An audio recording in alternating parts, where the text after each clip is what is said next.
लोग जन सुनवाई कार्यक्रम है और यहाँ पर पार्टी के भी लोग आते हैं, पार्टी से जुड़े लोग भी आते हैं। इसके अतिरिक्त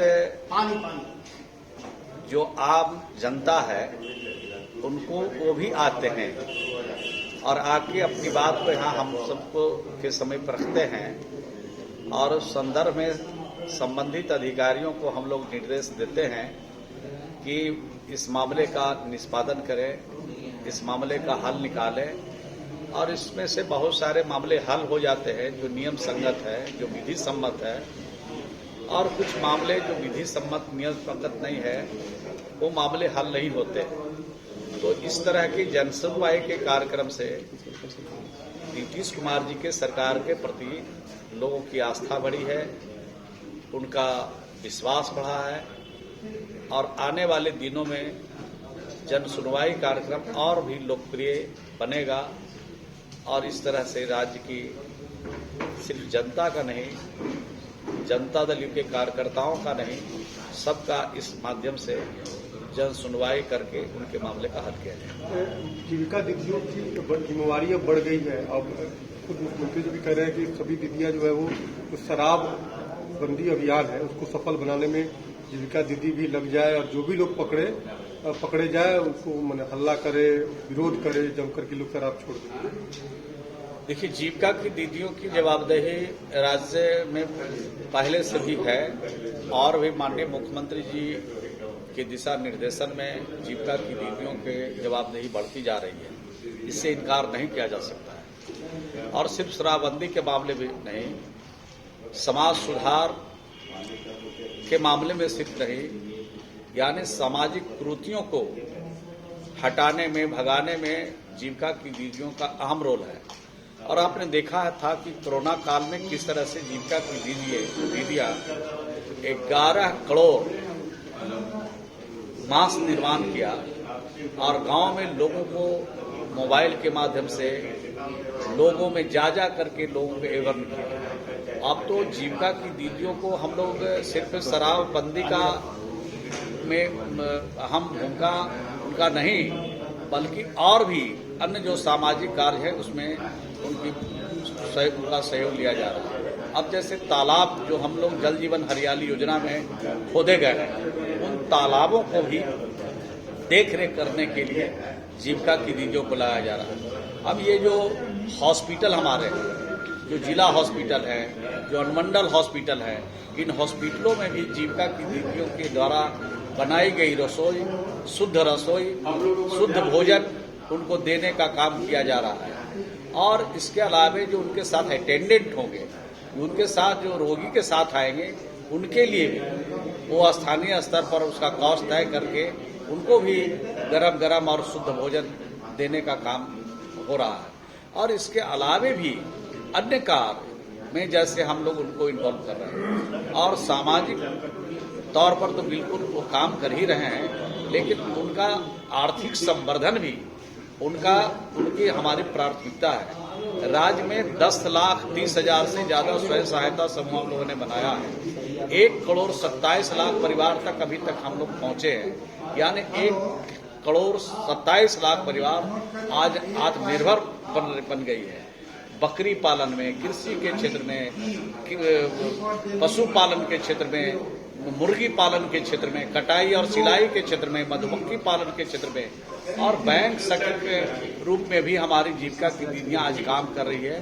तो जीविका की दीदियां सिर्फ और सिर्फ सामाजिक परिवर्तन के औजार नहीं है, बल्कि उनके आर्थिक समृद्धि के बारे में भी सरकार ने सोचा और उसका फलाफल आज राज्य में मिला।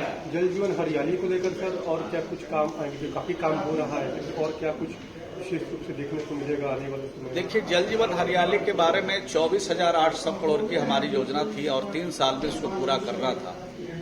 तो 1 साल तो खत्म हो गया, दूसरा साल चल रहा है और उसमें जो हमारे तालाब थे, पोखर थे, आहर थे, पैन थे, छोटी छोटी नदियां थी, उनके गाद को निकाल करके जल संग्रहित करने का काम राज्य में किया जा रहा है।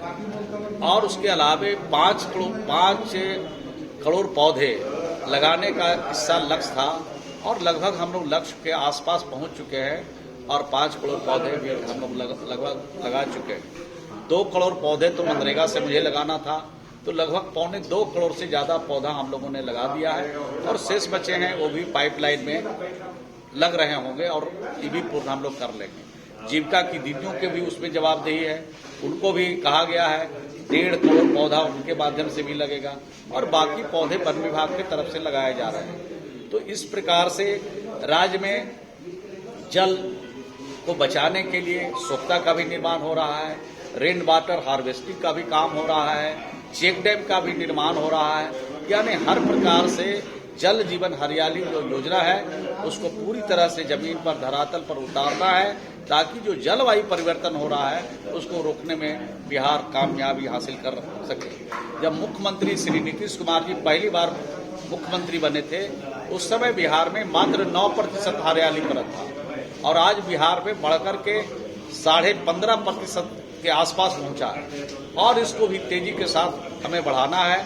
और आपके माध्यम से बिहार के लोगों से अपील करना चाहते हैं कि हर व्यक्ति एक पौधा अवश्य लगाए ताकि जलवायु परिवर्तन को हम रोक सके और जल जीवन हरियाली योजना को बिल्कुल मुकम्मल तरीके से सफल कर सके। सर, एक महत्वपूर्ण सवाल यह है कि चिराग पासवान का कहना है कि मुख्यमंत्री के कहने पर जीतन मांझी अलट पलट बयान दे रहे हैं। अब तो इस सवाल का जवाब माननीय जीतन राम मांझी ही दे सकते हैं और नहीं तो चिराग पासवान जी को पता नहीं कौन सा सूत्र उनको काम कर रहा है। अभी जवान है, नौजवान है, अभी पॉजिटिव डायरेक्शन में नई पीढ़ी के जो नेता हैं उनको जाना चाहिए। निगेटिव बात कम सोचना चाहिए और पॉजिटिव बात ज्यादा सोचना चाहिए ताकि राज्य के आने वाले जो भविष्य है वो उनको देख सके। नहीं तो उलट पुलट बोलते रहिएगा, निगेटिव बात पर ध्यान दीजिएगा तो आने वाली पीढ़ी आपके तरफ नहीं ताकेगी।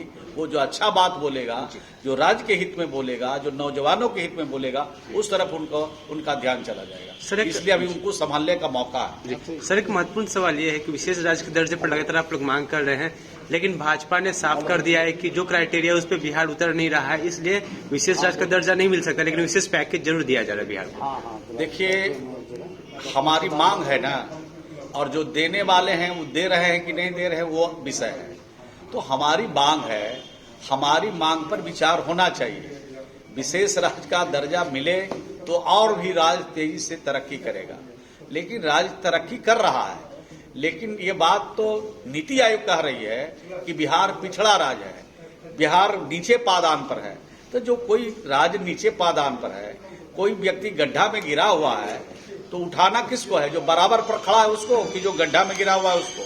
तो राज्य में अगर नीचे है विकास के मामले में तो उनको ऊपर उठाने के लिए चाहे दिल्ली की सरकार हो, चाहे जो भी हो, चाहे देश के प्रधानमंत्री जी को इस बारे में जरूर विचार करना चाहिए कि जो कमजोर है उसको थोड़ा टाउनिंग और दीजिए, जो कमजोर है उसको इतना सहयोग कीजिए कि और के बराबरी में वो खड़ा हो सके।